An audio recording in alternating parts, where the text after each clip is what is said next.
teman-teman semuanya, selamat malam, selamat beristirahat. Oke, sebelum saya lanjut video saya, ini saya mau ucapin terima kasih buat teman-teman yang sudah selalu setia nonton channel saya ya, yang sudah kasih like, komen, serta subscribe ya di channel saya. Dan yang itu saya ucapkan terima kasih. Dan buat yang baru nonton channel saya, jangan lupa sebelumnya tekan subscribe, tekan tombol lonceng untuk mengikuti info-info terbaru dari saya. Oke teman-teman semuanya, dalam video kali ini saya mau kasih info ke teman-teman semuanya ya. Beberapa bulan yang lalu itu ada info yang sangat mengagetkan sekali ya. Itu ada seorang calon PMI ya, TKI, itu sudah lama proses, sudah daftar. Nah, dia tidak diproses-proses karena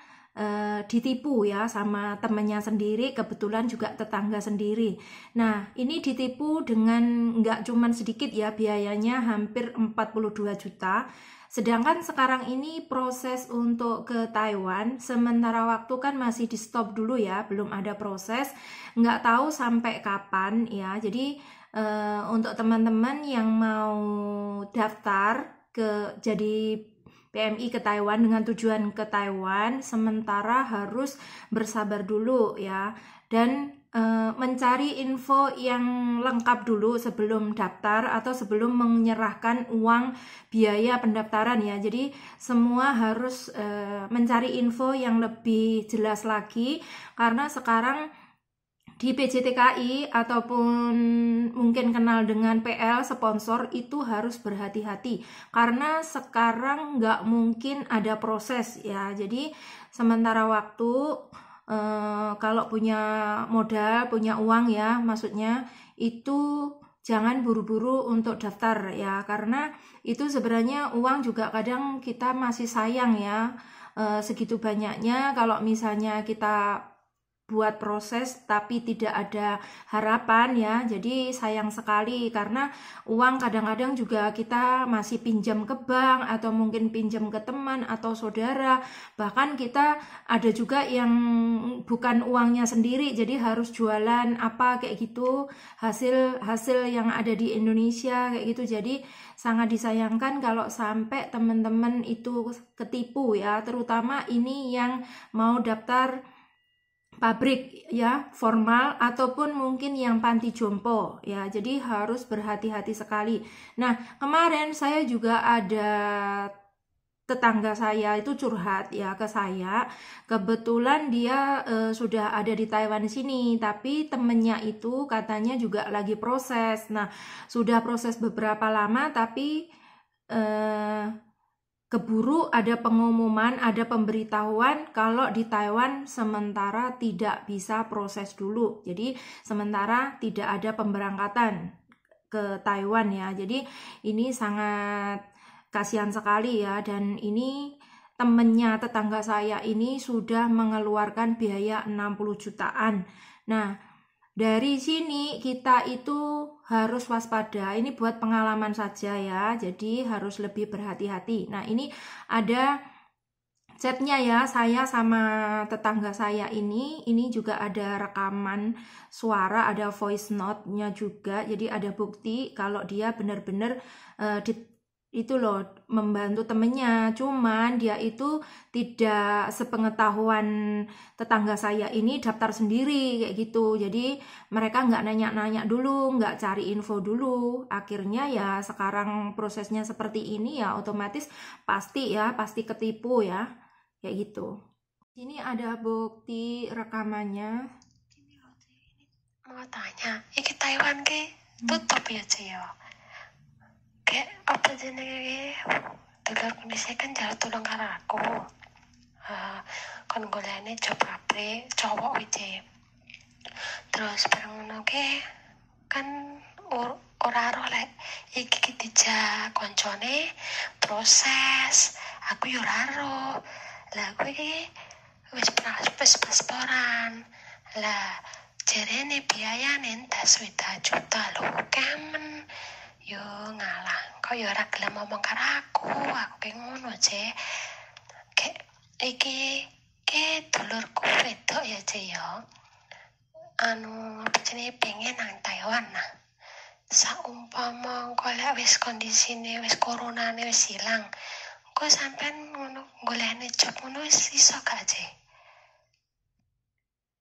Nah, itu tadi bukti voice note ya, rekaman suara dari tetangga saya. Nah, ini yang saya bahas, yang poin pertama yaitu dia punya teman, dia mau proses ke Taiwan, tapi temennya ini awalnya menghubungi tetangga saya, tapi karena sekarang udah dikasih tahu kalau Taiwan sekarang lagi nggak ada proses, dianya mungkin tetap penasaran ya, jadi dia menghubungi temennya lagi. Jadi temennya menghubungi temennya lagi tanpa sepengetahuan tetangga saya ini, dia proses di Jakarta ya, di PJTKI Jakarta.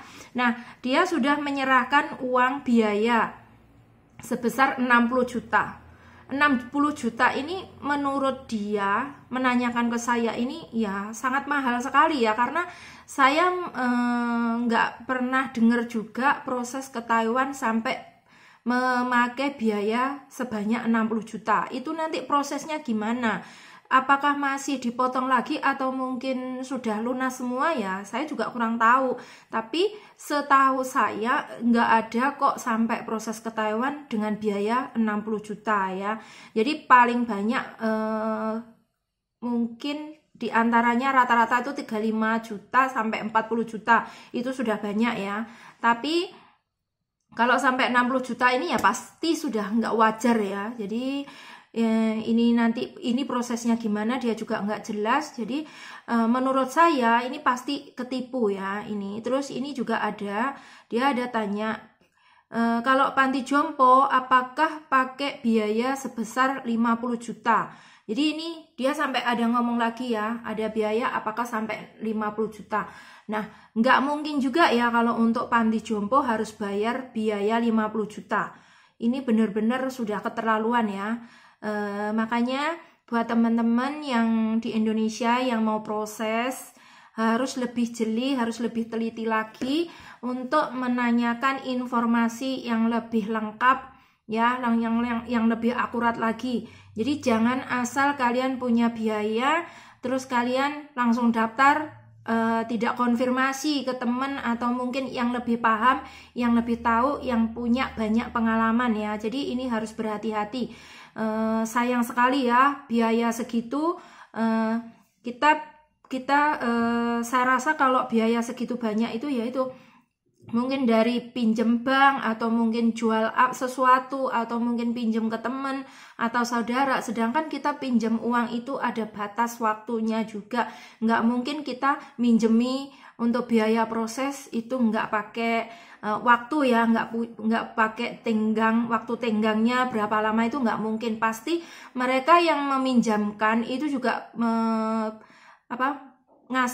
ngasih kelonggaran mungkin berapa bulan kayak gitu. Nah, ini sedangkan sudah proses beberapa lama kemudian tidak diberangkatkan, otomatis yang merasa punya uang yang meminjami ini juga merasa keberatan karena mereka juga pasti butuh juga uangnya sendiri kayak gitu. Jadi teman-teman, sekali lagi saya mau kasih peringatan buat teman-teman ya, untuk menggunakan uang maksudnya itu harus lebih hati-hati lagi, jangan sampai mudah ketipu, jangan sampai tergoda iming-iming seorang sponsor atau mungkin PJTKI yang bisa memproses kalian, yang bisa memberangkat kalian, karena sementara yang di Taiwan kan tidak bisa proses. Jadi semuanya harus sabar menunggu informasi ya, informasi yang terbaru gimana. Jadi kalau punya uang, punya modal, mending ditabung dulu atau mungkin buat usaha dulu di rumah. Jadi nggak perlu kalian buru-buru harus proses ya, karena memang keadaannya seperti ini, keadaannya lagi COVID, di mana-mana lagi COVID kayak gini, ya kita harus lebih berhati-hati lagi ya. untuk uang atau biaya yang sudah ditransfer atau sudah dibayarkan kepada PL, sponsor atau mungkin PJTKI, kalau sekarang ini belum bisa proses ya, itu pasti susah untuk diminta kembali atau mungkin kalian pakai proses mengundurkan diri atau mungkin membatalkan, itu paling susah ya, karena sekarang staf-staf PJTKI juga nggak ada yang masuk. Jadi kalian harus benar-benar berhati-hati ya, jangan sampai kalian uang segitu banyaknya mudah sekali ditipu ya teman-teman. Jadi harus berhati-hati. Oke teman-teman, itu tadi sedikit saran saya buat teman-teman semuanya, semoga bermanfaat ya. Jadi sekali lagi semuanya harus lebih berhati-hati lagi. Jangan mudah tergoda, jangan mudah buru-buru untuk proses, karena saat ini memang belum bisa proses ya. Oke, terima kasih teman-teman semuanya. Xie xie, wan an, bye bye.